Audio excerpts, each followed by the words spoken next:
ನಮಸ್ತೆ. ಇವತ್ತು ಹಣ್ಣಿನ ರಸನ ಯಾವ ರೀತಿ ಮಾಡೋದು ನೋಡೋಣ.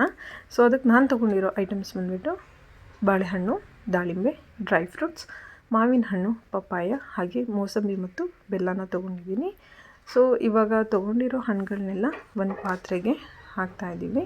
ಸೊ ಇದಕ್ಕೆ ನೀವು ಬೇಕಂದರೆ ಎಕ್ಸ್ಟ್ರಾ ಏನಾದರೂ ಫ್ರೂಟ್ಸ್ ಇದ್ದರೆ ಅದನ್ನು ನೀವು ಆ್ಯಡ್ ಮಾಡ್ಕೋಬೋದು. ಹಾಗೆ ಮಾವಿನ ಹಣ್ಣು ಕೂಡ ಆಪ್ಷನಲ್. ಮಾವಿನ ಹಣ್ಣು ಹಾಕಿದ್ರೆ ತುಂಬ ಚೆನ್ನಾಗಿರುತ್ತೆ.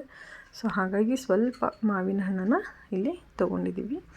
ಬೆಲ್ಲ ಹಾಕ್ತಾಯಿದ್ದೀವಿ. ಬೆಲ್ಲ ಬದಲು ನೀವು ಸಕ್ಕರೆನೂ ಕೂಡ ಇದಕ್ಕೆ ಯೂಸ್ ಮಾಡ್ಕೋಬೋದು.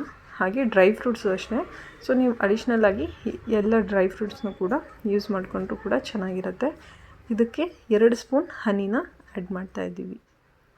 ಸೊ ಹನಿ ಹಾಕೋದ್ರಿಂದನೂ ಕೂಡ ತುಂಬ ಟೇಸ್ಟ್ಫುಲ್ಲಾಗಿರುತ್ತೆ. ಸೊ ಹಾಗೆ 2 ಸ್ಪೂನ್ ತುಪ್ಪ.